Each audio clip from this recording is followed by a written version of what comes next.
The girl in the corner booth. The rain wouldn't stop.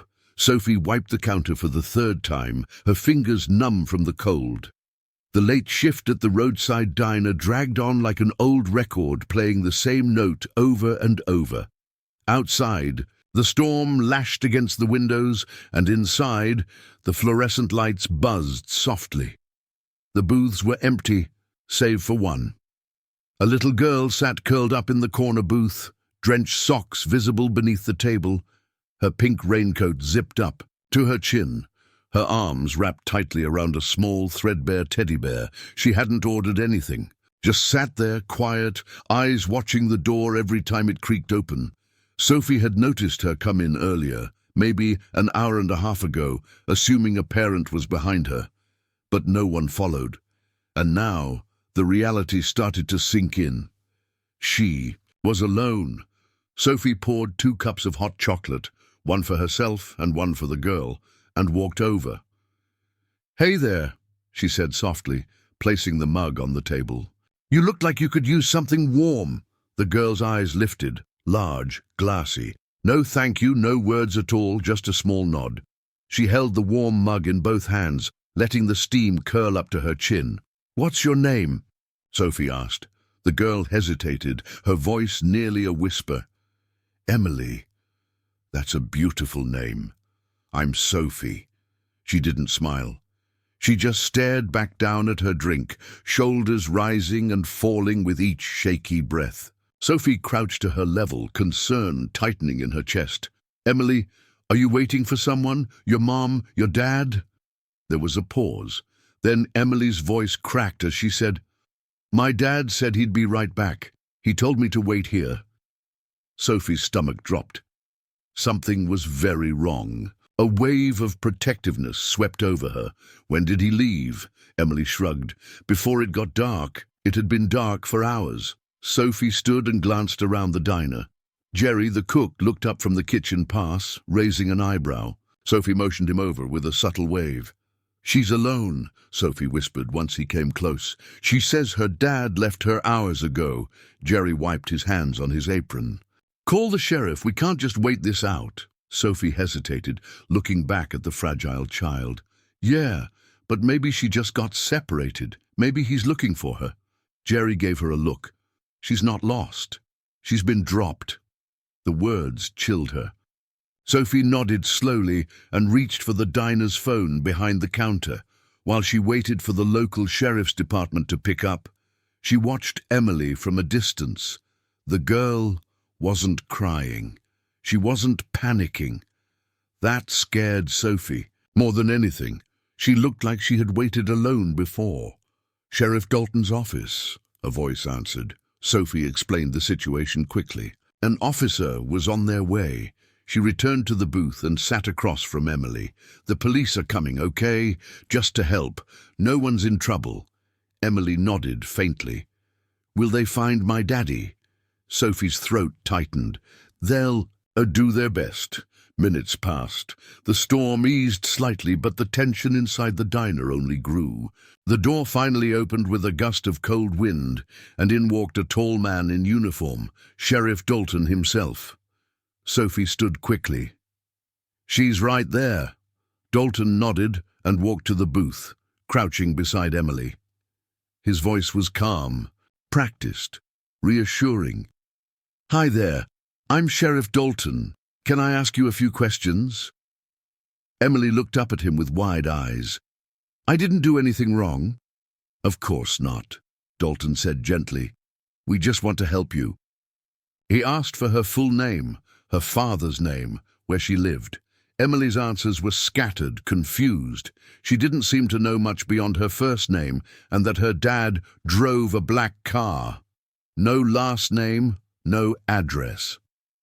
Dalton gave Sophie a look. "We'll take her to child services for the night. Hopefully someone reports her missing soon." "Wait," Sophie said instinctively. "Can I go with her?" Dalton looked surprised. "You don't have to." "I want to." He paused. "All right, but just to the center. After that, it's up to the caseworkers." Sophie grabbed her coat and walked out with Emily, holding the little girl's hand as they stepped into the wet night. The child services office was a dimly lit building tucked between two laundromats downtown. A woman in a mustard-colored cardigan met them at the door. "Hi, Emily," she said warmly. "We're going to get you something dry to wear and a place to sleep." Emily clung tighter to Sophie's hand. "Can I stay with her?" Emily asked, nodding towards Sophie. The caseworker smiled gently. "Sweetheart, Sophie has to go back to work," but Sophie couldn't look away. "Is there any way I can stay a little while? Just until she's settled?" The woman hesitated, then relented. "A few minutes." Sophie stayed by Emily's side while she changed into clean pajamas and was handed a stuffed rabbit. The teddy bear she came with was so worn it might fall apart if it were washed. As Sophie knelt to say goodbye, Emily whispered, "Please don't leave me like he did." That sentence broke something in her. Sophie felt a rush of guilt for ever thinking she could walk away. She squeezed Emily's small hand. "I'll come back tomorrow," she promised. "I'll make sure you're okay." That night, Sophie couldn't sleep. Every time she closed her eyes, she saw Emily's face, heard her voice, her words. Something wasn't right, and not just abandonment. It felt deeper, more hidden. The girl didn't act like a child who'd been left behind for the first time. She acted like she was used to being invisible. The next morning, Sophie returned to the child center. Against protocol, she brought Emily a warm breakfast from the diner and a fresh stuffed bear she bought on the way. The caseworker met her at the door, a concerned look on her face. "We did a search based on the little information Emily gave us," she said softly, "and we found something." Sophie's stomach turned. "What?" The woman lowered her voice. "A man matching her description. Black car, tall dark coat, was seen on a traffic camera outside a gated estate 3 hours before Emily appeared at your diner." "Gated estate?" "Yes, it belongs to a man named Jonathan Wakefield." Sophie blinked. "Wait, the Jonathan Wakefield?" The woman nodded. "One of the wealthiest men in the country. Owns media, real estate, even a hospital group. But here's the thing, he doesn't have any public record of a daughter." Sophie's mind reeled. "Are you saying—" "We don't know anything for sure yet, but this little girl might be tied to a man who has the money and power to hide whatever he wants." Sophie looked through the glass window where Emily sat playing with her bear. Her small fingers carefully combed the toy's ears, as if trying to fix something broken. Something in Sophie shifted. She didn't know why this girl had come into her life, but she knew one thing. She wasn't walking away now, not without the truth, a stranger's name, a billionaire's silence. The truth had a strange way of hiding in plain sight. Sophie sat on the edge of her bed, Emily's name still echoing in her mind. The idea that this child could be connected to Jonathan Wakefield, a man whose face appeared on magazine covers and whose fortune could rebuild the entire town twice over, was unthinkable. And yet, here they were. She opened her laptop, typing his name into the search bar. Photos filled the screen. Jonathan at charity galas, Jonathan speaking at business summits, Jonathan smiling beside models and politicians. A life so far removed from Emily's tiny, tear-streaked face that the connection seemed absurd until she saw it, a photo. Dated 4 years ago, Jonathan standing on a dock beside a woman with long auburn hair and a sleepy-eyed infant nestled in her arms. The caption read, "Private vacation off the coast of Maine. Wakefield declines to comment on rumored family. Retreat." Sophie zoomed in. The baby wore a stuffed bear patch on her onesie. Her heart pounded. She leaned back in her chair. The image still burned into her mind. Could it be Emily? And who was the woman? The next morning, Sophie returned to the Child Services Center. "She's doing okay," the caseworker said as she led her down the hall. "She asked about you 3 times last night." Sophie smiled faintly, then stepped into the playroom. Emily lit up the moment she saw her. "You came back!" Of course, Sophie said, crouching down. I told you I would. Emily reached for her hand, her grip surprisingly firm. Can I stay with you instead of here? Sophie looked at the caseworker, who gave her a sympathetic shake of the head. It's not that easy, sweetie. But Sophie knew the feeling. The sense of wanting one person to anchor to when the world felt like it was tilting sideways. Later, over juice boxes and crackers, Sophie tried to ask gently, Emily, that day when your dad left, did he say anything else? Emily stared at her drink. He said he was sorry and that people would take care of me better now. Sophie blinked. Did he seem angry? Emily shook her head. Just tired. Sophie wanted to ask about the woman in the photo, the one who might be her mother, but didn't want to push too far. Not yet. I have a surprise for you, she said instead, handing her a small book. It's about a girl who finds a magical door. Emily's eyes lit up. Can you read it to me? Sophie nodded, and for a moment the tension melted away. That night, Sophie couldn't shake the image of the woman in the photo. Something told her that woman was the key.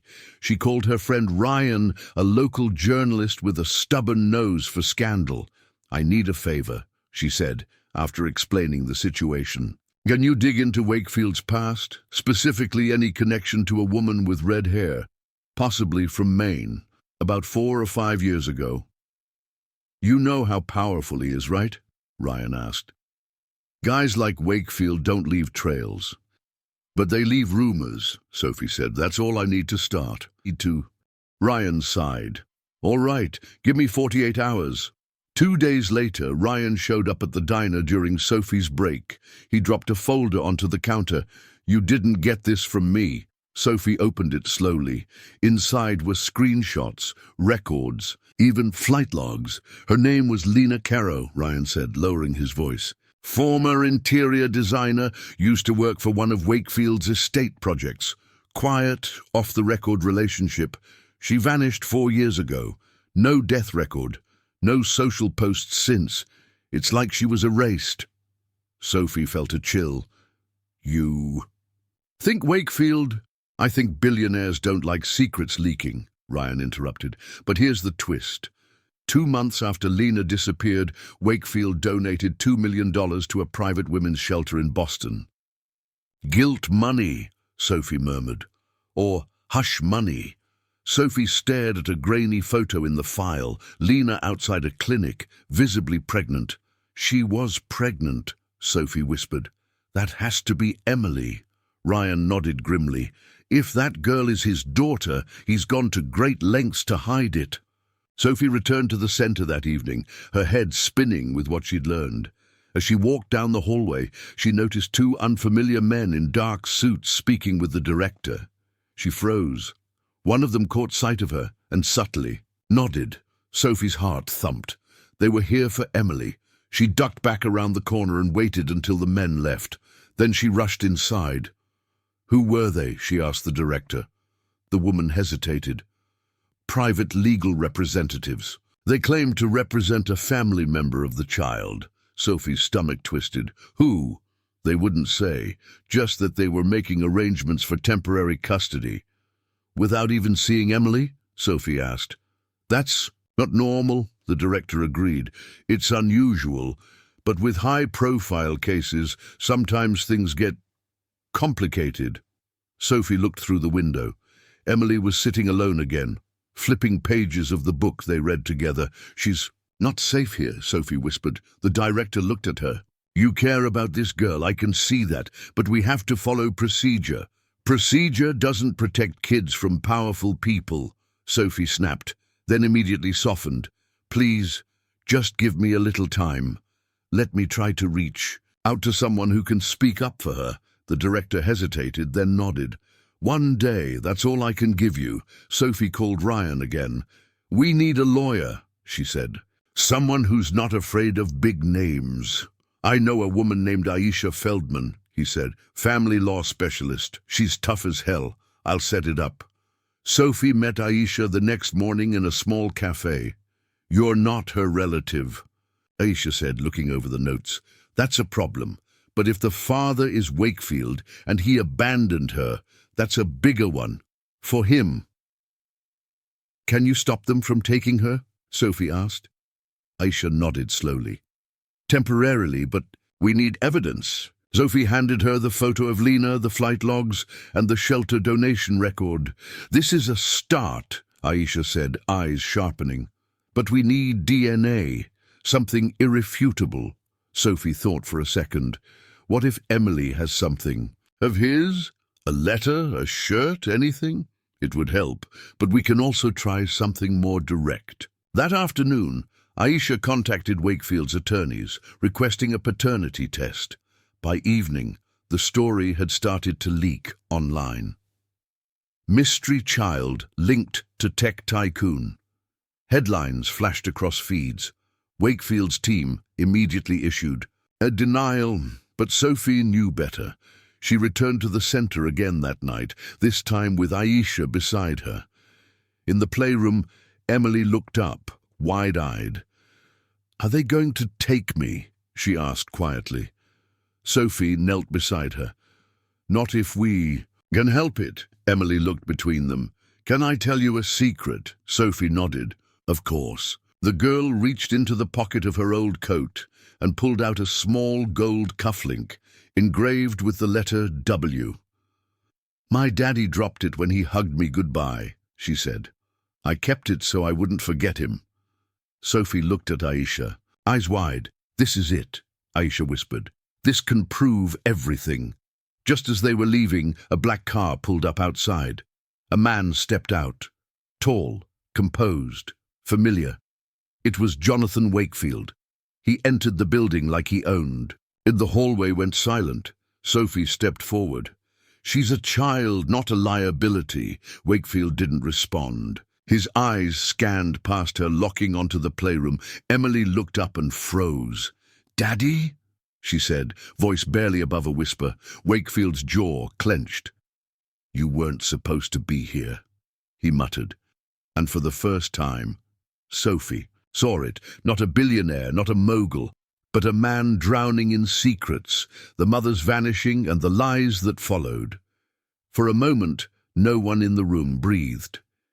Jonathan Wakefield stood still, staring at his daughter, at the small, fragile girl whose very existence he had tried to erase. The world outside may have known him as a tycoon, a polished figure of power and control. But in this moment, in this quiet child services center, that facade cracked. Emily had risen from her seat. She clutched the golden cufflink to her chest, as if it gave her the courage to speak. "Why did you leave me?" she asked, her voice small but clear. Sophie stepped between them instinctively. Wakefield didn't answer, not immediately. His eyes moved from Emily to Sophie, then to Aisha Feldman, who stood with arms crossed, watching every move like a hawk. "I didn't want this to happen," Wakefield finally said, his voice low. "I thought this would be safer," Sophie scoffed. "Safer? You abandoned your daughter at a diner during a rainstorm." He looked directly at her. "I didn't abandon her. I protected her." "From what?" Aisha demanded. "The truth." Wakefield exhaled, then turned to Emily. "Can I talk to her? Alone?" Sophie stepped in again. "Not a chance." "She deserves an explanation," he said. "She deserves protection," Aisha cut in. "And let's be clear, Mr. Wakefield, we're filing for a formal paternity test. Any move you make from here forward will be scrutinized in court." Jonathan's calm cracked for the first time, his lips tightened, jaw flexing. "You don't understand who you're dealing with." "No," Aisha replied coolly. "You don't." Back at the diner later that night, Sophie sat with a cup of coffee she'd barely touched. Her mind was racing. Emily's question echoed in her thoughts. "Why did you leave me?" Sophie's hands trembled. There was something deeper here, something more dangerous than a father trying to save face. If Wakefield was trying to protect Emily, then from what? And where was Lena? She texted Ryan, "Need everything you can find on Lena Caro's disappearance. Police reports, medical records, anything." His reply was quick, "Already on it. Found something. A weird. Will come by in the morning." The next morning, Ryan showed up with a flash drive and a grim look. "She didn't just vanish," he said, sliding into the booth across from Sophie. "She tried to get help. She filed a report about Wakefield." Sophie's eyes widened. "What kind of report?" "Emotional abuse, controlling behavior. She claimed he was trying to isolate her even after she got pregnant. Said he didn't want anyone to know she was carrying his child." Sophie leaned in. "Did the police investigate?" Ryan shook his head. "The case was closed after 2 weeks. No follow-up. Wakefield's legal team stepped in and then Lena disappeared. No phone activity, no bank transactions. Nothing. Like, she never existed." Ryan nodded.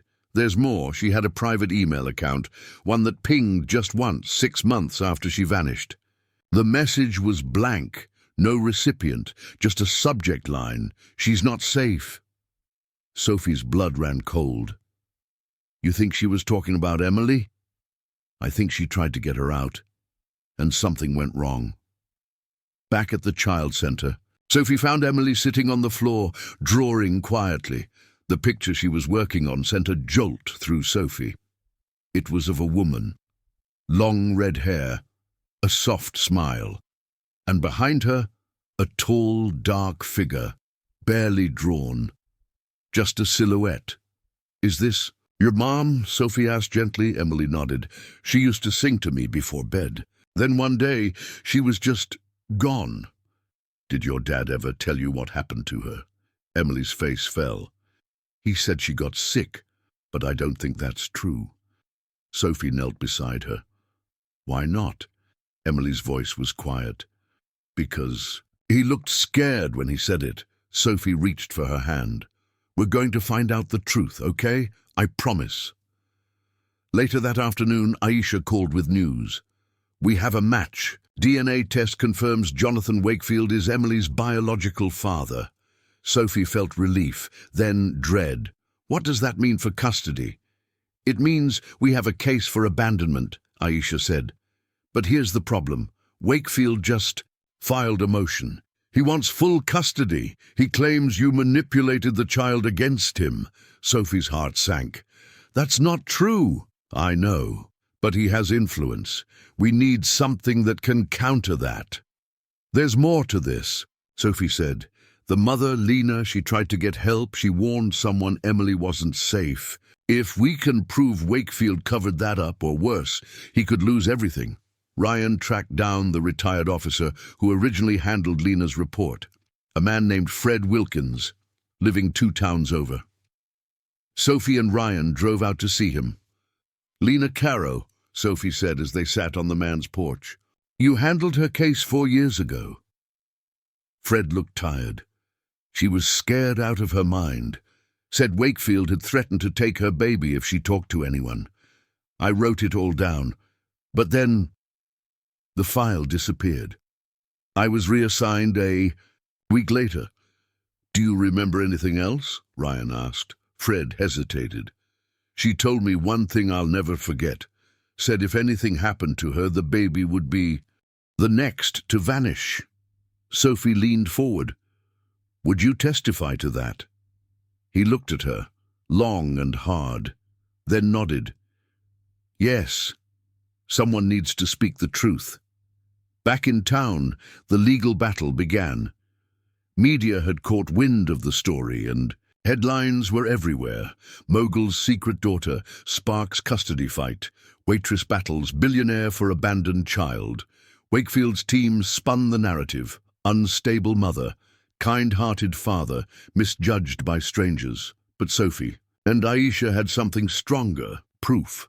They submitted Lena's original report, the testimony from Officer Wilkins, and the damning timeline of events showing Wakefield's donations to silence witnesses.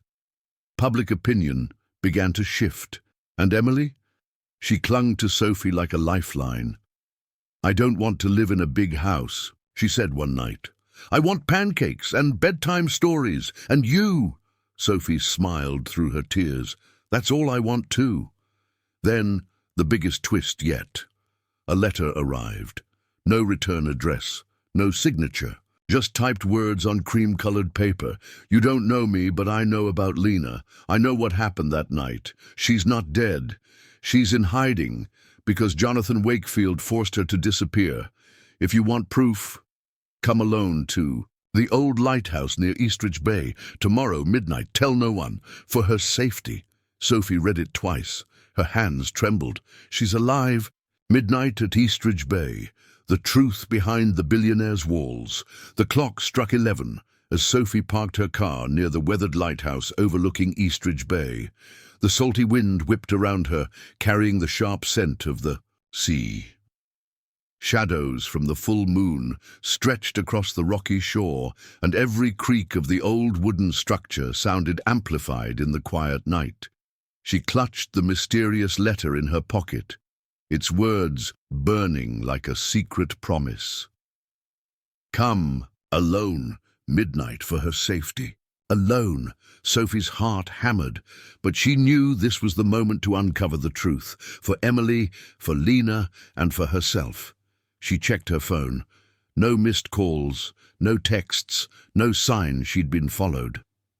Taking a deep breath, Sophie stepped toward the lighthouse's rickety door. It creaked open before she even touched it. Inside, the air was thick with dust and forgotten memories. A faint glow flickered from the spiral staircase winding upward. Her footsteps echoed as she climbed, each step stirring loose wood and whispers from the past.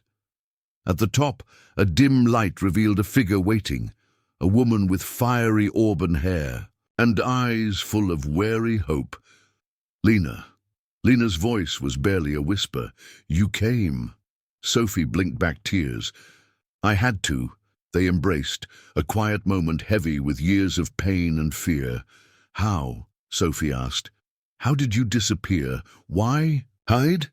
Lena looked out over the dark bay. "Jonathan, he wanted to control everything. When I threatened to go public, he made sure I was erased. No calls, no visits, no news. I couldn't risk Emily's safety, or mine." "Where have you been all this time?" Sophie asked. "In a safe house, protected by people who knew the truth but couldn't speak. I couldn't reach out until now." Sophie pulled out the letter. "Who sent this?" Lena shook her head.